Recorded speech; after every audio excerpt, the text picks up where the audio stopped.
Welcome back to Campus Tailgate Podcast. My name is Jake. I am here with Kyle, and you are watching the College Sports Podcast. Today we're going to be looking at some of the interesting games coming up for Week 3. To be quite honest with you, there's not a whole lot of them. This is going to be a boring week in college football, and I'm okay with that because there's never a boring week in college football, and there's always going to be an upset or two, which means that we will not cover one of the games that will be upset. But hey, screw it. We're going to do our best. We're going to talk to you about some of the more high-profile matchups. The first game I think we should talk about is probably Penn State, Illinois. It's the opening of Big Ten play, at least for Penn State and Illinois. And honestly, I think Penn State's going to handle Illinois. They should. They're one of our Big Ten favorites. They're one of our championship contenders. They should handle Illinois, right? Like, it shouldn't be close, man. No. I mean, also, I fucking love Drew Allar, dude. So good. Dude. So good. I will say Atmeyer's not awful. No. He didn't look bad this past week. So No. But, like, Penn State should handle them, right? Like, This shouldn't, like... Let's go with 34. Let's go with 34-21. We're talking about it because it's one of the more interesting games of the week, and that's what's going to happen here. That's how boring the schedule is. That we're talking Penn State, Illinois. What are we doing, Colin? I got nothing else to say about it. Penn State should handle them, but there's an upset alert. Why not? Let's talk about it. An upset alert? No. If Illinois upsets Penn State, that's massive. That is huge. That is interesting. Look, the ramifications of Illinois upsetting Penn State are massive. Yeah, that's why. Well, that's why you gotta bring it up. You never know. Like, it's a game that people should keep their eye on. It's open a Big Ten play. Penn State gonna be nice.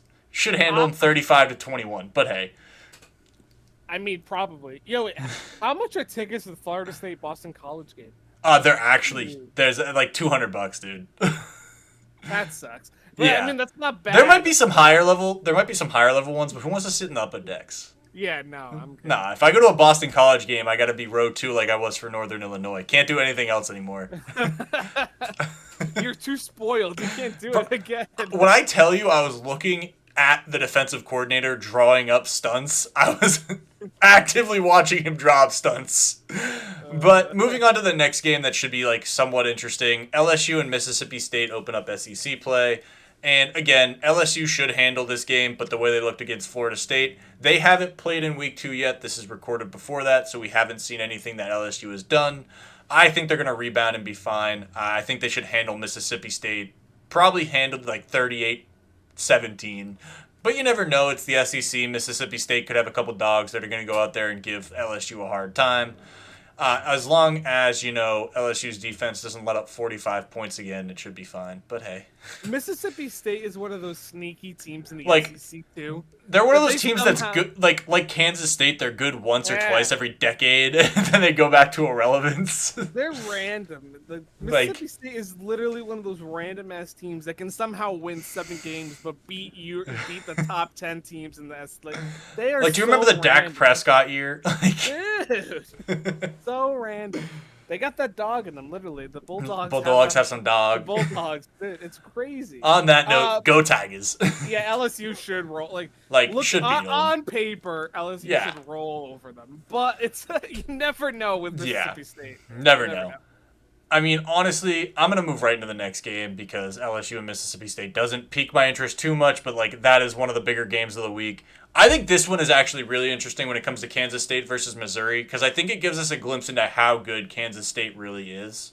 Because we really haven't seen them play anybody, and we've mentioned them in other videos as like a team that could be sneaky and upset some of the teams that we think are going to be really good.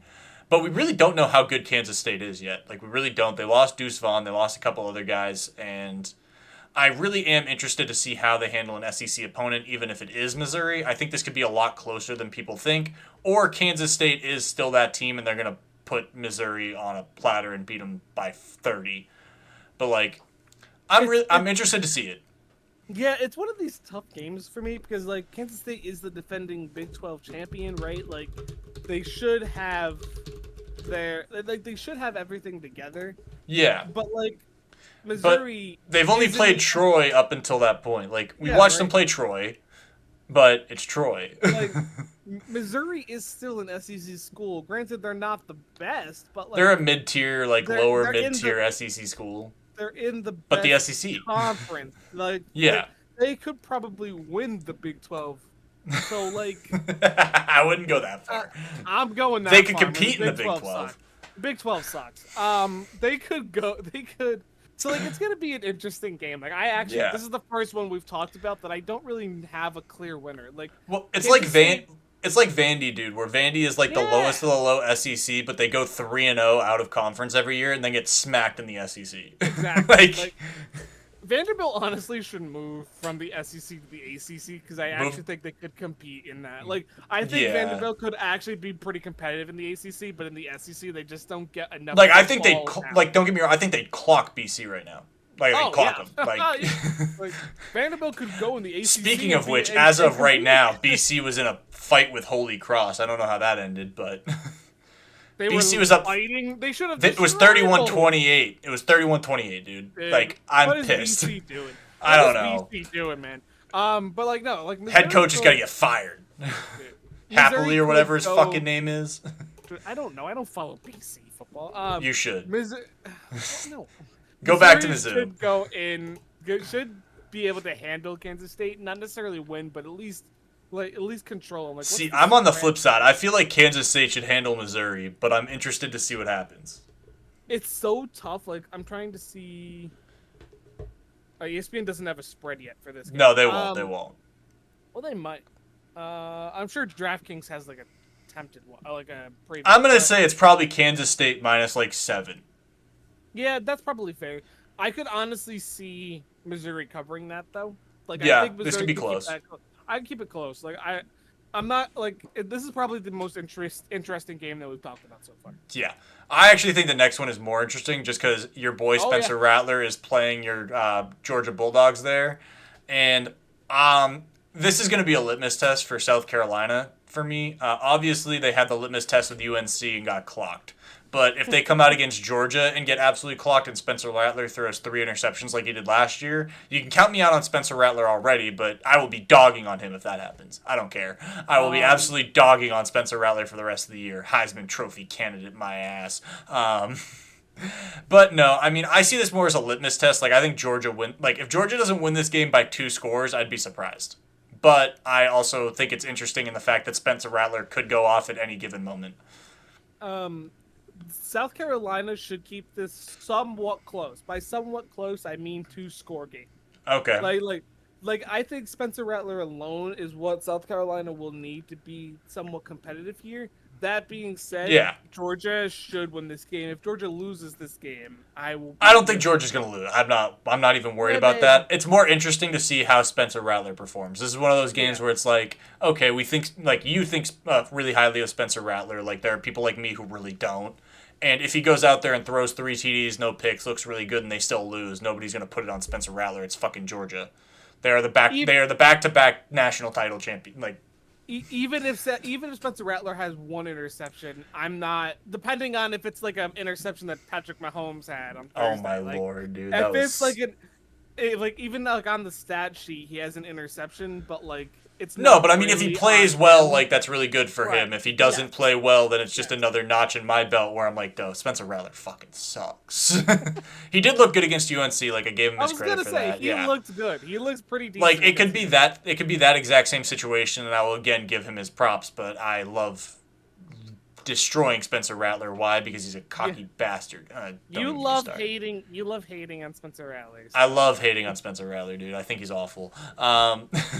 But Georgia should probably win this game by like 14 points. Let's be very clear. If UNC beats South Carolina by 14, Georgia should beat them by at least 14. Yeah. A game that I actually think could be really close is another Power 5 cross conference. We're talking Washington and Michigan State here. I've been on record saying that I think Michigan State is a sneaky Big Ten contender. Not in the fact that they're going to actually come out against Michigan, Ohio State, or Penn State, but I think they could give those teams runs for their money, and Washington is no exception. Michigan State has one of those really hard schedules, dude. Just brutal. Like, out of the 3 teams I just named, obviously Ohio State I don't think plays them. We covered that in a separate do. video. Oh, Ohio they do? State does play Michigan Okay. State. Yep. So, like, I think Michigan State I think plays all of those teams. Shit. All of them. Michigan State plays Washington, Michigan, Ohio State, Penn State. They also play Nebraska and Minnesota. Like, if they went 8-4 and all of their losses were to those teams, it'd be like, I mean, can you keep them out of the top 25? All of their losses are to top 10 opponents. Yeah. Like, but no, I think Michigan State's one of those teams that really could be sneakily like upset alert every week when they're playing those big teams. And so I'm just going to say I think this could be a lot closer than people think it is. Washington has been blowing teams out because Michael Penix has looked really, really good. And all of Washington's football teams look really, really good, which is why I talked about them in our, college football playoff predictions as one of those teams that could get there. But Michigan State is not a slouch team this year. I know they've had some down years, but they're kind of back, pushing on teams, making teams playing teams really close. I would just keep an eye on this one, and I wouldn't be surprised if Washington doesn't win by more than 2 scores. See, I was about to come out here and say the opposite of you, and then say, while I agree that Michigan State is sneaky, Michael Penix Jr. is about to drop 3 touchdowns on this team, and I don't know, bro. I don't know. Those Huskies are gonna bark and roll over them. Listen, you know Michigan State style at this point. They're gonna play ball control, like they're gonna run the ball. They're gonna do exactly what Nebraska should have done against Colorado and actually play ball control football. Yeah, but okay, yes, but I don't know if they will actually be able to stop Washington like they killed. I know Washington's offense is nuts, dude. Like I said, they can put up 40 on anybody. I mean, I've noted it several times. Washington is so good. Like I know. No, I'm high on Washington. Like I think they could make the college football playoff. I'm obviously gonna pick USC if it comes down to it, but like Washington might be the second team in there if it's not Oregon. Colorado.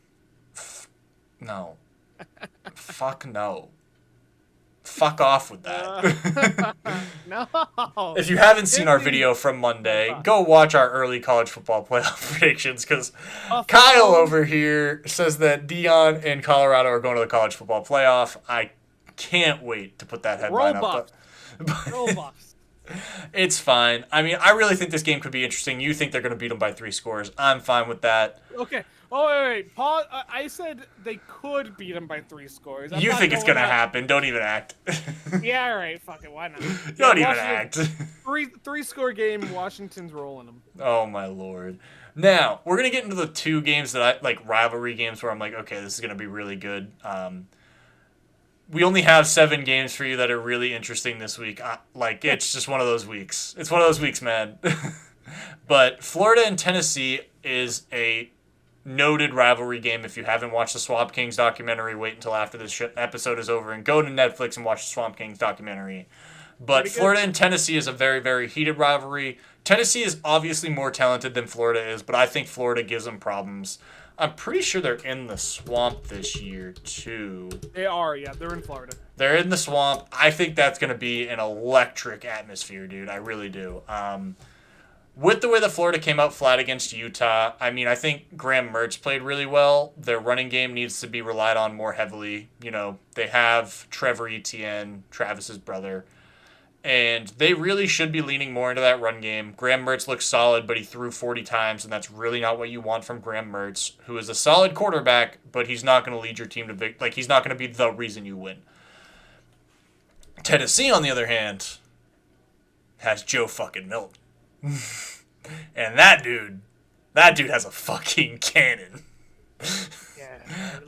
I know we didn't cover him in our top 10 college quarterback video because obviously we were staying away from guys who hadn't played yet. So we didn't mention Shadeur Sanders or Joe Milton, but Joe Milton is one of those dudes, man. Just watching him last week throw the 3 touchdowns, he looked really good. Obviously he wasn't playing like anybody special, but watching him play really well, I'm high on Joe Milton. The athleticism plus the big arm, yeah. Yeah, this is one of these games where I'm like, it shouldn't be close, but it will be. But it will be at the same time. Like, I could see Florida actually winning this game. Oh yeah, home field advantage. Florida fucking sucks. Like Florida is not good. They are not a good football team this year. Okay, pump the brakes. Pump the brakes. They're not SEC good. They're not SEC good. Yeah, okay, sure. Like if they played half of the ACC, they'd demolish them. Anyone from the SEC could go to the ACC or the Big 12 and win. Like I'm not like, I'm saying yeah. They're not a good football team this year. Like yeah. Comparably to the other teams of their conference, Florida is not good. Oh no. So like realistically, Tennessee should absolutely demolish Florida. With that being said, this is one of those games, one of those rivalry games that you just don't know. This is one of those rivalry games that ends 24-23, and you're like, how? Let me put it this way: I'll be glued to the TV watching this fucking game. See, at least at least at the beginning of it. Trying to see if there's another game. No, there isn't another. No. Florida Tennessee is like the marquee matchup this week. Well, no, there is one more matchup, but that's not until 10 o'clock that I'm gonna be watching. And you bet your ass I'm staying up late to watch this. Yeah, we'll talk about it next, I believe. Yeah, it's the next one. Florida. I'm not gonna go out here and say Florida's gonna win, but I think they could cover the spread realistically. Whatever the spread will be, I'm probably gonna say it's gonna be minus 8.5, something yeah, stupid. probably closer Probably to 10. minus, yeah, like something stupid like that, and I wouldn't be surprised if Florida keeps it close enough, to be honest. No, I think Tennessee realistically wins this game, but like I think this is one of those games where it's going to be hard hitting. It's a rivalry game. Like both teams are going to be amped, and this game is either 31-7 Tennessee or it's 24-23. Like, yeah. Exactly. Speaking of that next game, why don't we go talk about it real quick? Colorado versus Colorado State. Apparently, game day's got Deion fever, bro. They've got prime time itis. I got Deion fever, dude. I have Deion fever. And again, one of those games where, based on the last 2 weeks, Colorado should handle this football game. I'm pretty sure they're at home, right? They're not at Colorado State. They're at home. They're at home. They just handled Nebraska. They handled the top 25 team in TCU, which again, pump the brakes, not the same team as last year, but still a good football team. This is one of those games, dude. It's one of those games that we keep talking about. It's one of those trap games.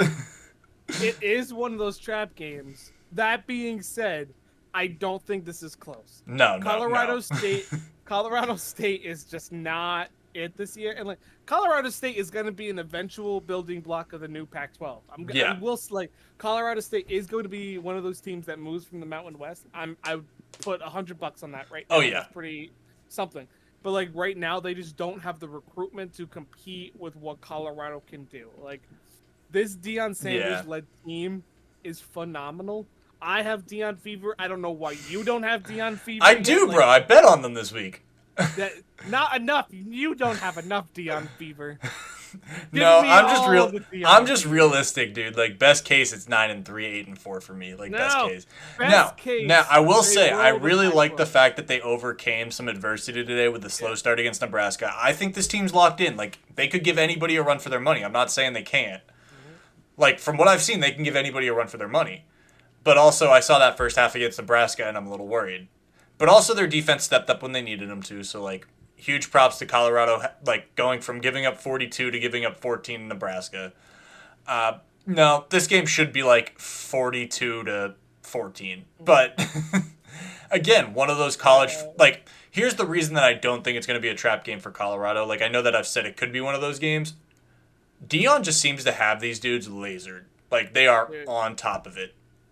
Did you see his? They are on top. Yes, I saw the video. You were referencing, and it made me want to run through a wall. Like, Deion just has this way with getting his players absolutely ready to go.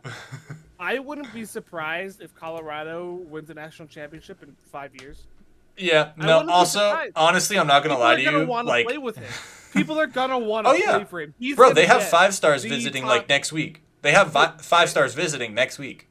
And they're moving to the Big 12, which is an easier conference to play in. Pack. Yeah, right now, absolutely. Like, they are moving to an easier conference, especially because I think Oklahoma and Texas are leaving, right? They're going to the SEC. Like they're the 2 best teams in the conference are gone.